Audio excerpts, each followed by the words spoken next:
camera phone or on my phone because, well, long story short, I just ordered a new lens. So hopefully next time I make a video, it's gonna look a little more professional. But until then, you guys are just gonna have to bear with me. Today we're gonna be talking about renal diet,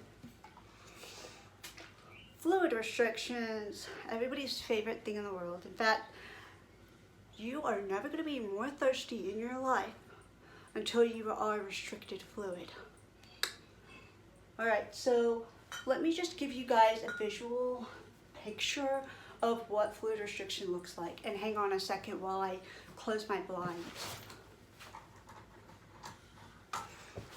There we go. Now it looks a little dark in here, but that's okay. You guys can still see me.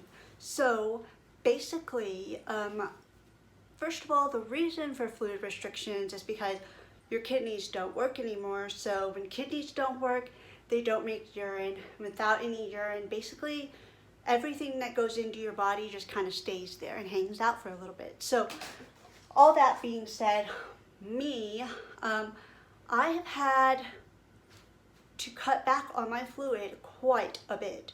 In fact, let's see, I started dialysis again in January, and at that time I was still making urine. I was still, I was able to be pretty lenient on my diet because everything stayed pretty much in parameters. But last like 2 weeks ago, I had a transplant nephrectomy, meaning they went in and took out my transplanted kidney. So now I went from having a little bit of kidney function to having 0 kidney function. So I'm literally not peeing anymore, like at all. I'm having what I like to call phantom urine. So in nursing school, we were taught about phantom pain. So like people who have amputations of any kind of a limb or whatever, they'll a lot of times feel pain in that amputated part. So like, let's say my right foot was amputated. If I had phantom pain, I would tell you that my right foot hurts, even though I don't have a right foot anymore. So same way, same like idea. I have phantom urine, meaning my brain tells me I have to pee, but then I go and like nothing happens. So literally everything that I put in stays until I have dialysis. So my limit is 32 ounces. And if you don't know what that looks like, it's literally 2 of these in a 24-hour period. I mean, that is not a lot, you guys. And when you're thirsty, like when I'm thirsty, I can literally chug one of these in like 2 nanoseconds. So when I have to limit myself to only 2 of these in a 24-hour period, that is rough. That's hard to do. So I have a few tips for you guys though, okay? Not everybody's gonna be on a 32-ounce fluid restriction. You might have a little more kidney function than I do, or you might have, I don't know how you could have less than I do if I have 0, but whatever. The point is, you're probably going to be on a fluid restriction if you are on a renal diet or whatever. And to be honest with you, yes, it's tough. Yes, it makes you angry because at first you're just super thirsty. There's nothing that tells you drink more than when you're told to not drink. You know what I mean? I don't know. Anyway, the point is, it's rough, and at the beginning it's super, super difficult. But when you have too much fluid on your body, several things happen. 1, your heart has to work harder because there's more fluid circulating about. 2, when your kidneys don't work, it is not getting rid of that extra fluid. The fluid has nowhere else to go. So a lot of it will go into the tissues, causing swelling. So a lot of times, that's why you see people with kidney failure a lot of times will have a lot of swelling in like their ankles and a lot of facial swelling too sometimes. So that's the reason, because it has nowhere else to go. So, and also not only do your heart has to work harder, you get swelling, you don't feel well, really. It doesn't feel good.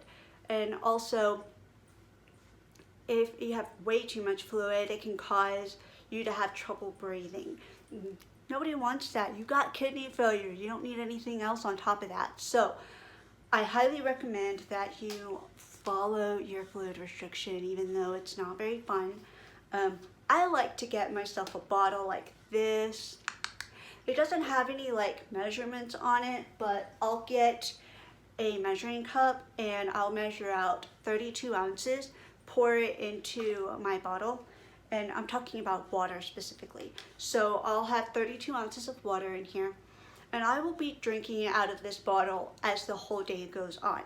Then, but you might, like if I want to drink a cup of coffee, for example, I can get my measuring cup and pour out 8 ounces, assuming it's an 8-ounce cup of coffee. Pour out 8 ounces of water, discard it, drink my 8 ounces of coffee, and then I still know what my budget is for the rest of the day. That's just, one thing that I've learned to do, and I find it really helpful, especially when you're out and about and you get busy. You don't want to think about too much about, what you're putting into your body, because there's a lot of other things that you have to regulate, or not regulate, but keep track of.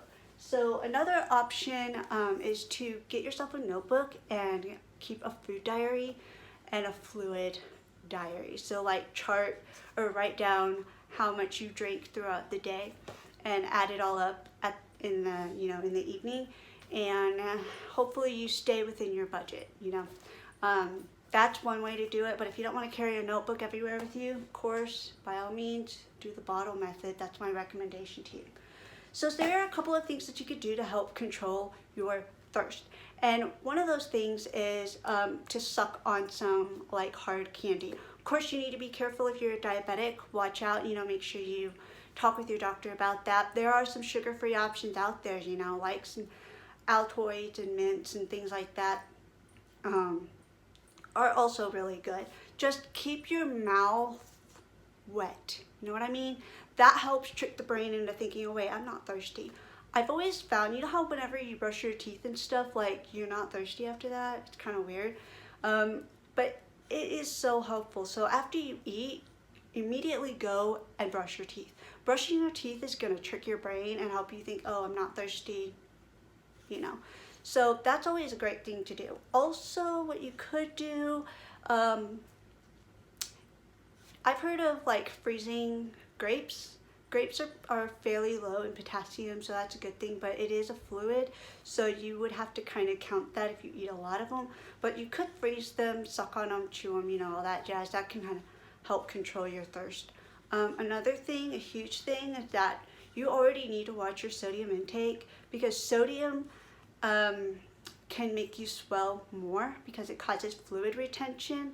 So the best thing to do is eat a low sodium diet. You know how if you've ever gone and eaten like Chinese food or something like that, super high in sodium, and like an hour or two later, it's like you're super thirsty. High sodium meals can cause you to be extra thirsty.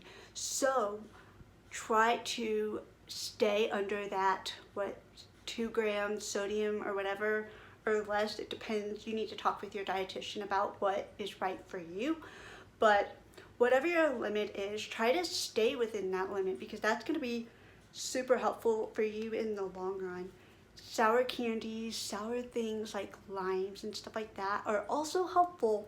They get those watery, it basically gets you slobbering. That way you don't think you're thirsty. Get me? Follow me? Avoid hot weather, obviously, because hot weather, you're gonna be more thirsty. So those are just a few tips that I have for you guys. I probably have some more, but like I'm really doing this all on a whim, so you're just gonna have to bear with me. But until next time, I will see y'all on the flip. Ciao.